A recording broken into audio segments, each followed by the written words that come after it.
साधु किसी गृहस्थ के द्वार पर भिक्षा लेने गए। सासू घर में नहीं थी, बहू थी। बहू से भिक्षा मांगा। बहू ने कहा, बाबा थोड़ा रुको, मैं घर के अंदर से आती हूँ। तो साधु ने सोचा घर के अंदर जा रही है, कुछ लेकर आएगी। घर के अंदर से जब आई 5 मिनट के बाद, तो उस बहू ने कहा, बाबा हमारे घर में भिक्षा नहीं मिलेगी आपको, जाओ बाबा, यहां कुछ नहीं मिलेगा। तो साधु मुस्कुराता हुआ चल देता है, हंसता हुआ। जो नहीं देता है ना, उसके लिए भी साधु हंस देता है। ठीक है, भिखारी भी हंस देता है जो नहीं देता है। जो देता है उसके लिए भिखारी मुस्कुरा देता है, ना देने वाले के लिए हंस देता है। एक भिखारी से किसी ने पूछा कि जिसने दिया उसके लिए तूने मुस्कुरा दिया, और जिसने नहीं दिया उसके लिए तूने हंस दिया, तो ये क्या बात? तो उसने कहा, मुस्कुरा इसलिए दिया देने वाले के लिए कि अगले जन्म में भी ये दाता बनकर पैदा होगा, बड़ा धनवान बनकर पैदा होगा। बोले जिसने नहीं दिया तो हंसा क्यों? बोले हंसी इसलिए आई, अगले जन्म में ये भी भिखमंगा बनेगा तो हमारे साथ में ही रहेगा ये, इसलिए हंसी आ गई। कि इस कंजूस को पता नहीं है कि ये धन दौलत क्या साथ में लेकर जाओगे। कितने लोग अपने कुटुंब के मोह में इतना पड़ जाते हैं कि 1 रुपया दान नहीं कर पाते। सब कमा कमा कर ढेर लगाते रहते हैं, बेटों के लिए और बेटों के बेटों के लिए, 7 पीढ़ी के लिए रख देते हैं। उनको पता है 7 पीढ़ी अंधे और कोढ़ी पैदा हो, कुछ कर नहीं पाएंगे, कोढ़ियों के लिए इंतजाम कर रहे हैं। अरे ये 7 पीढ़ी के लिए धन मत रख, चाहे राजनीति करो चाहे कुछ करो, लेकिन इतना धन जमा करने की जरूरत नहीं है। आप अपने बेटे को अगर सुखी बनाना चाहते हो, सम्माननीय जिंदगी जीने की कला सिखाना चाहते हो, और बेटे का प्रभाव बढ़ाना चाहते हो, बेटे को सुंदर संस्कार दे दीजिए, बेटे को ज्ञान दे दीजिए, और बेटे को सद्बुद्धि दे दीजिए, और बेटे को जिंदगी में चरित्र से रहना सिखा दीजिए। आपका बेटा मिट्टी छुएगा तो सोना बन जाएगा, आपका बेटा महान बन करके जिंदगी जिएगा। ये बेटा के लिए चुट्टा बन रहे तुम, और बेटा उस पैसे से शराब पी रहा है। एक मिनिस्टर मुझको मिले तो बोले, हमारे घर में सब ठीक है लेकिन बेटा नहीं ठीक है। तो हमने कहा, बेटा क्या करता है?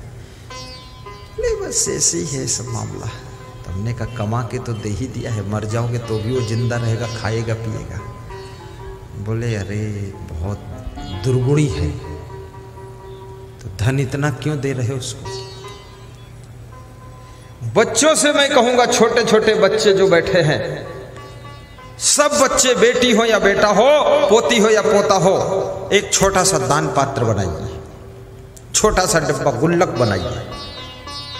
और अगर कभी माँ बाप तुमको पैसा देते हैं, नानी नाना पैसा देते हैं, तो गुल्लक में बचत करके रखिए, और 3-4 साल के बाद वो पैसा फोड़ कर निकालिए। जो भी निकलेगा 10-20 हजार बाप से कह दो और लगा दीजिए, और कह दो एक स्कूटी खरीदूंगा। ये चाट पकौड़ी खा के घूम रहे हो, आदत बिगाड़ रहे हो, उससे बेहतर है स्कूटी लेकर जाना। कार खरीदो, कार से स्कूल जाओ, क्या फर्क पड़ता है? पैसे को बर्बाद मत करो। और ये भी निवेदन करूंगा,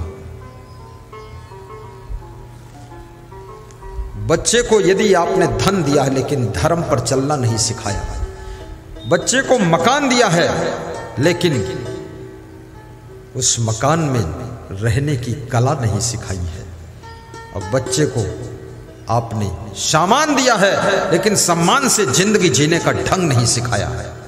और बच्चे को आपने बहुत बड़ी शिक्षा दिया है, लेकिन बच्चे को अगर संस्कार नहीं दिया है आपने, तो याद रखना आपका बच्चा कभी सुखी नहीं होगा, बच्चा हमेशा दुखी रहेगा। बच्चा सुखी तभी होता है जब सम्मान से जिंदगी जीने का ढंग सिखा दो उसको। ज्ञान दे दो बच्चे को, सत्संग से जोड़ दो, तो वो साधु हंसता हुआ चल देता है।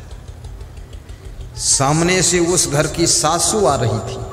सासू ने पूछा, अरे साधु बाबा, अभी तो मेरे घर के सामने खड़े थे, भिक्षा मांग रहे थे, तो मेरी बहू ने भिक्षा दिया कि नहीं दिया, क्या कहा? तो साधु ने कहा कि तुम्हारी बहू ने जवाब दिया कि बाबा, इस द्वार पर भिक्षा कभी नहीं मिलेगी, जाओ बाबा, टाइम पास मत करो। बोले फिर मैं हंसता हुआ चला आया। बोले हंसे क्यों? बोले इसलिए हंसा कि अगले जन्म में तुम्हारे घर में भी सब भिखमंगा होंगे, तो मैं मजबूरी में आ गया था तुम्हारे द्वार पर। किसी के द्वार पर कोई अतिथि आ जाए, प्रेम से खिला देना उसको, प्रेम से बोल देना, मेहमान का सम्मान कर देना। और ये भी निवेदन करूंगा, हर रोज किसी के हम मेहमान बनने के लिए भी मत जाना, रोज रोज ससुराल भी मत जाना।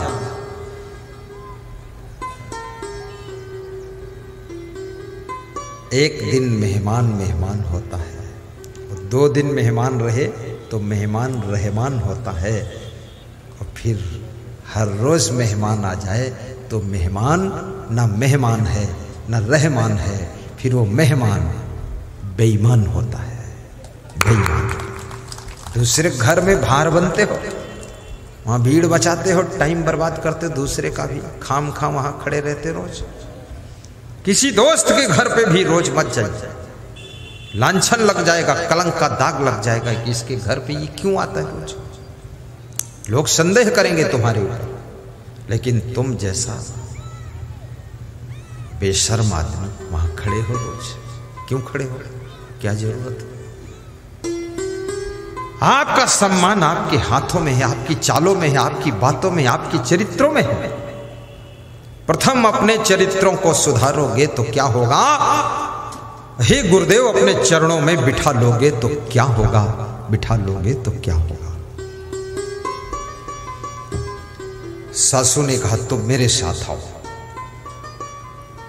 सासू वापस ले गई उस साधु को। साधु को बड़ी आशा की किरण मिली, ये सासू है, घर की मालिक है, अब वापस लेकर जा रही। बोले आओ। बहू ने कैसे मना कर दिया कि कुछ नहीं मिलेगा, चलो। महात्मा प्रसन्न हो गया कि अब मिलेगा जरूर, लग रहा। महात्मा आया, बैठा रहा द्वार पर। 2-4 कुर्सी पड़ी थी, महात्मा कुर्सी पर बैठ गए। सासू अंदर गई, 10 मिनट के बाद लौट कर निकली। साधु ने सोचा कुछ लाएगी, कुछ देगी, तो सासू ने क्या कहा, जाओ बाबा, जिंदगी भर तुमको यहां कुछ नहीं मिलेगा, जाओ। तो साधु ने कहा तो बुलाकर क्यों लाई? मैं तो चला ही गया था। बोले मैं इसलिए बुलाकर लाई कि मेरी बहू ने मना किया था कि कुछ नहीं मिलेगा। बहू कौन होती मना करने वाली? मना भी करूंगी तो मैं करूंगी, क्योंकि मैं सासू हूं, इसलिए मना करूंगी।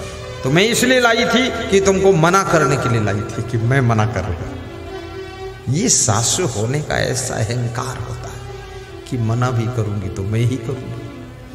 अरे वही काम बहू ने कर दिया तो क्या बुरा हो गया? सासू होने का अभिमान भी छोड़ दो। कुछ नहीं है अभिमान में,